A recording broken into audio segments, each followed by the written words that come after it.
Amidst the seemingly desolate expanse of the Yuha Desert lies a story etched into the grains of sand, whispered by the wind and guarded by the creatures that call this place home. This is a story of a hidden Kumeyaay village, a place of timeless resilience and interconnected histories. We found this special place one day while exploring the trails behind our home. We felt it important to document it and share the known history of the area. This sacred site is kept undisclosed, a choice to ensure it remains unspoiled and its legacy endures. To most people cruising down the trails in this desert, this place could easily be passed by. But if you pay special attention, the clues are strewn on the ground right in front of you.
Now that we've reached our destination, let's get out and explore. Sites in this area have been dated up to about 6,000 years ago.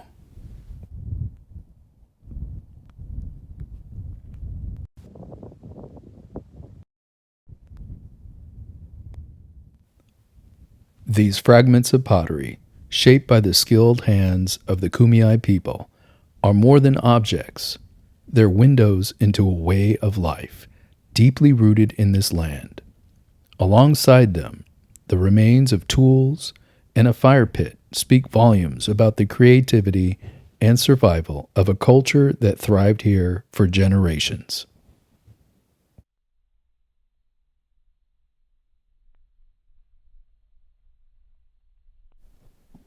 I'm constantly amazed and give a lot of respect for the knowledge and skill that it took to make these vessels out of bare earth and some fire.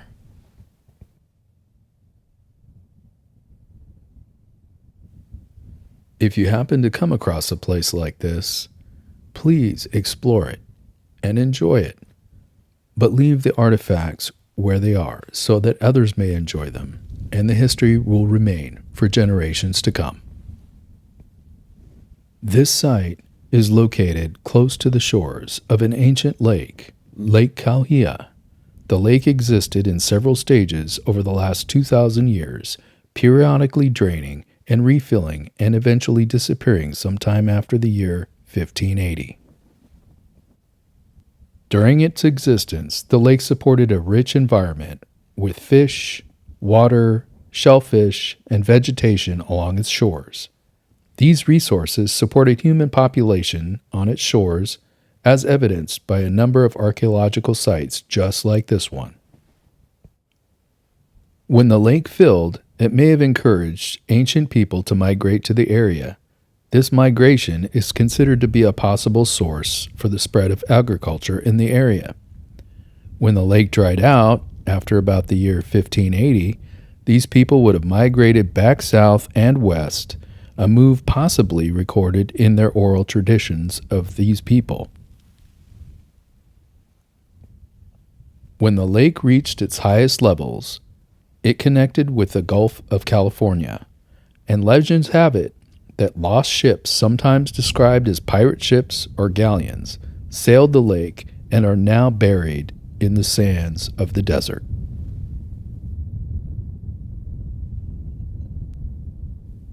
This pictograph, located just west of here in Pinto Wash, may be a depiction of one of those galleons.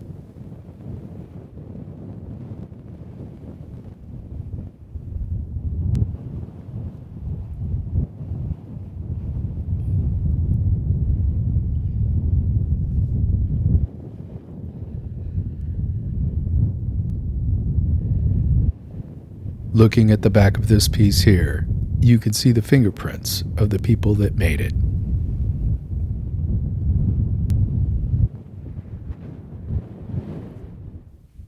Looking under the piece of this tool fragment, you can see the remains of an ancient fire pit. The ashes scatter this hill. There's also lumps of charcoal that could be found. It's all washed down from the top and has landed right here in this area. This was also a tool-making site, evidenced by the lithic material scattered along this area. This is a surviving piece of charcoal that could be thousands of years old. Over time, it's all washed down from the top of the hill, where the mesquite roots are sticking out.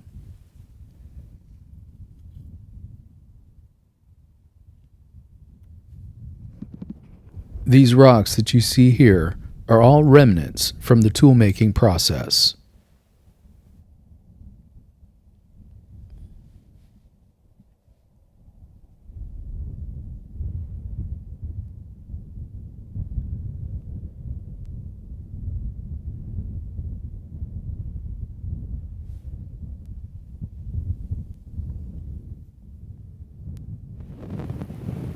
This larger rock would have been used to break off smaller pieces to make arrowheads and tools.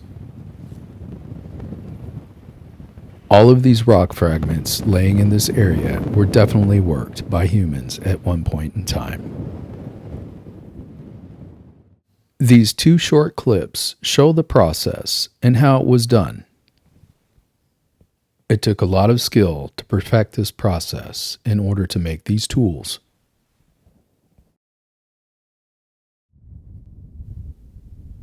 I've noticed that there are two main areas, right here and then over here on the other side of the hill, where these rocks are in concentration.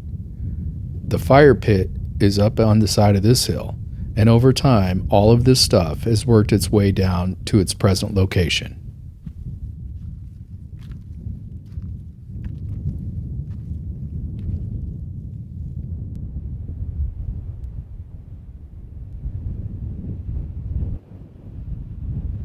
As we explore a little further, let's look a little closer at these rocks right over here.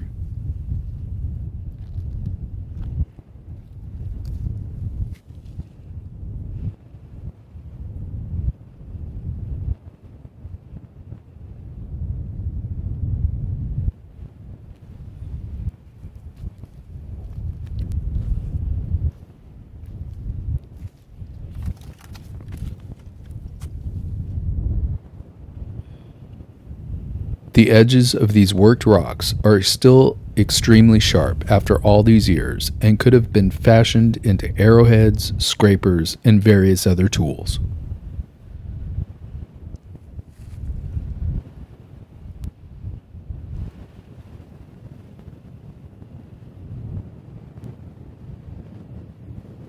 Due to all the worked rocks in this area, this must have been a very busy site.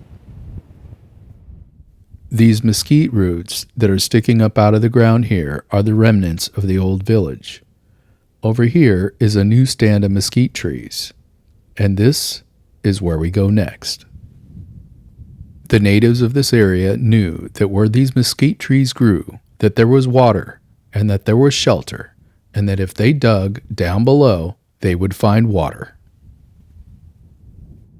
In this arid land, knowing these secrets was the key to survival. It was here, in this very region, that the Spanish explorer Juan Bautista de Anza met the Kumeyaay, who shared with him their knowledge of finding water below the mesquite trees, a skill that reflects their deep understanding of the land. Not only were these trees a source of where water could be found, but they were also a source for cooking wood, heating wood, and their seeds could be pounded into a flour for making bread. They also provided shelter from the wind and the sun. In the background, looking straight out here, you could see where the old village was, on both of these ridges and this line right here.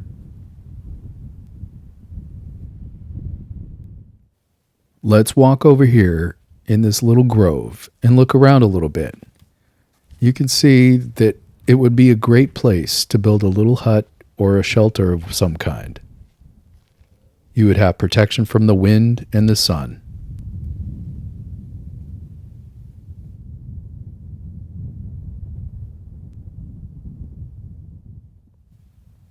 The layers of history in this desert connect like puzzle pieces coming together to tell a story.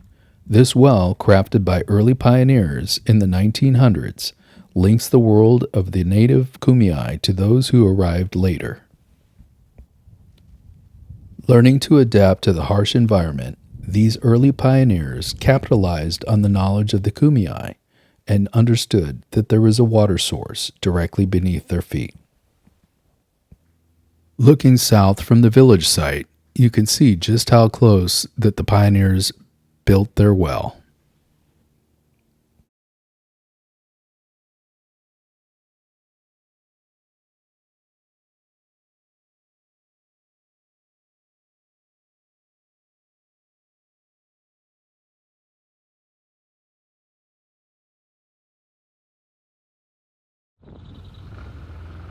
Now we make our way to a location close to the village. It's pretty interesting, and I think you'll like it.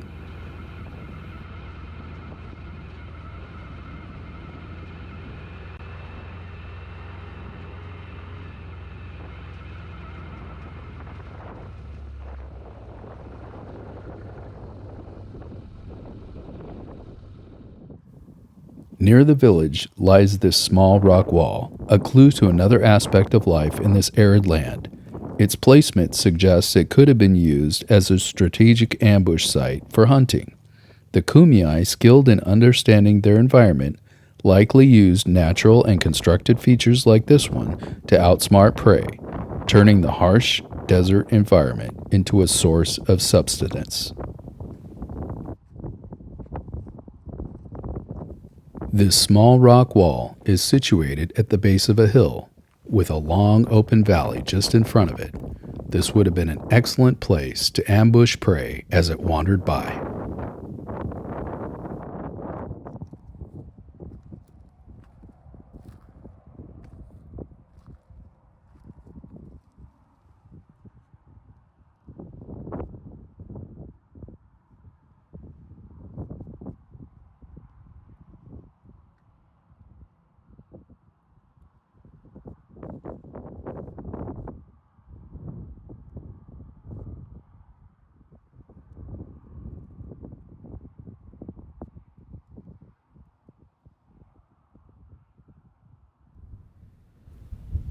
This small horned lizard, also known as a horny toad, native to this very region, keeps watch over the desert like a silent protector, a master of blending in and survival.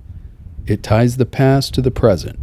The same earth that supported the Kumeyaay also provides a home to this remarkable creature, reminding us that the desert is far from empty. It's alive with stories waiting to be discovered.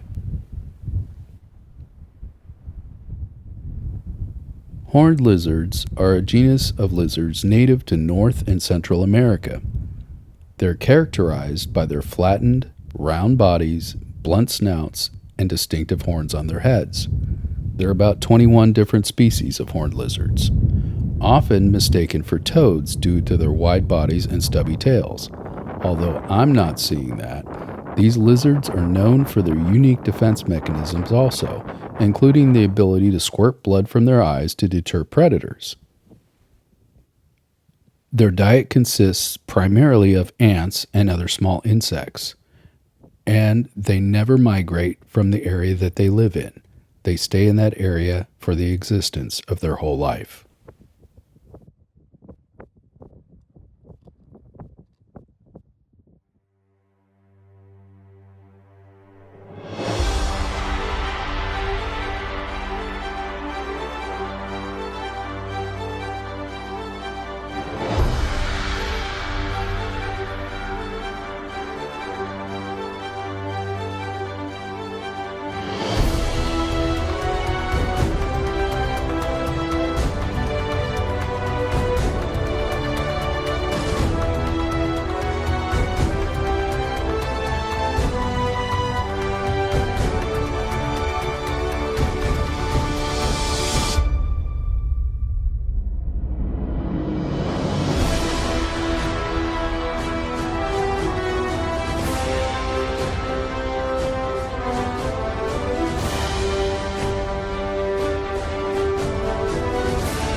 Now that our adventure is nearing the end, we hope you enjoyed going along with us and exploring this special site.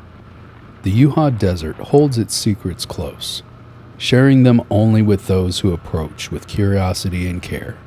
From the relics of a hidden Kumeyaay village to the quiet strength of the desert's creatures, this journey is a tribute to the endurance of the people, the wildlife, and the land itself. Together, they remind us that the history isn't just in the past, it's all around us, connecting everything in its quiet and powerful way.